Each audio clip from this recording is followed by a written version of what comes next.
ಎಲ್ಲರೂ ಜನಪ್ರಿಯ ಶಾಸಕರು ಅಂತ ಕರೆಸ್ಕೊಳ್ತಾರ. ಜನಪ್ರಿಯ ಶಾಸಕರು ಬಹಳ ಮಂದಿ ಸಿಗ್ತಾರ ನಮಗೆ. ಕಾರಣ ಏನು ಅಂದ್ರ ಜನಪ್ರಿಯವಾದ ಕಾರ್ಯಗಳು ಮಾಡೋರು ಬಹಳ ಜನ ಸಿಗ್ತಾರ. ಆದ್ರೆ ಜನಹಿತದ ದೃಷ್ಟಿಯಿಂದ ಕಾರ್ಯಗಳು ಮಾಡೋರು ಬಹಳ ಅಪರೂಪ ಅಣ್ಣನಂತವ್ರು ಇರ್ತಾರೆ. ಜನಪ್ರಿಯ ಕಾರ್ಯ ಅಂದ್ರೆ ಏನು, ಜನಹಿತ ಕಾರ್ಯ ಏನು ಅಂದ್ರೆ ನಿಮ್ಗೆ ಸ್ವಲ್ಪ ವ್ಯತ್ಯಾಸ ಗೊತ್ತಾಗಬೇಕು. ಬ್ಯಾಸಗಿ ಬಂದಾಗ ಒಮ್ಮೆ ಟ್ಯಾಂಕರ್ ತಂದು ನೀರು ಕೊಟ್ಟರು ಅಂದ್ರೆ ಜನಪ್ರಿಯ ಶಾಸಕರು ಅಂತ ತಿಳ್ಕೊಬೇಕು. ಆ ಊರಿಗೆ ನೀರಿನ ಕೊರತೆ ಅದ, ಸಮಸ್ಯೆ ಅದ, ಹೆಂಗ ಮಾಡಿ ಇವ್ರಿಗೆ ಕಾಯಂ ನೀರು ಸಿಗುವಂಗ ಮಾಡಬೇಕು ಅಂತ ಚಿಂತನೆ ಮಾಡೋರು ಇದ್ರು ಅಂದ್ರ ಅವ್ರಿಗೆ ಜನಹಿತ ಉಂಟು ಮಾಡುವಂತ ಶಾಸಕರು ಅಂತ ತಿಳ್ಕೊಬೇಕು.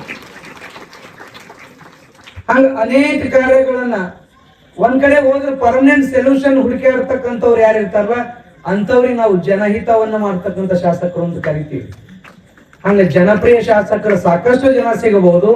ಆದ್ರ ಸ್ವಲ್ಪ ದಿನಮಾನಗಳಲ್ಲಿ ನಮ್ ಇಡೀ ಕಲಬುರ್ಗಿ ಭಾಗ, ಈ ಕಲಬುರ್ಗಿ ಭಾಗದೊಳಗ ಎಲ್ಲರ ಮನೆಗೆ ಮನಿ ಮಗ ಆಗಿ ಅವ್ರ ಮನೆಯವರು ಸಹಿತ ಮಹಾರಾಷ್ಟ್ರದವರು, ಮುಂಬೈಯವರು ಇಲ್ಲಿ ಬಂದು ಕನ್ನಡ ಕಲ್ತು ಪ್ರತಿಯೊಬ್ಬರು ಮನೆ ಮಗಳಾಗಿ ಒಬ್ಬ ನಾಯಕ ಹೆಂಗಿರ್ಬೇಕಂದ್ರ ನಿಲ್ಕುವಂಗಿರ್ಬೇಕು.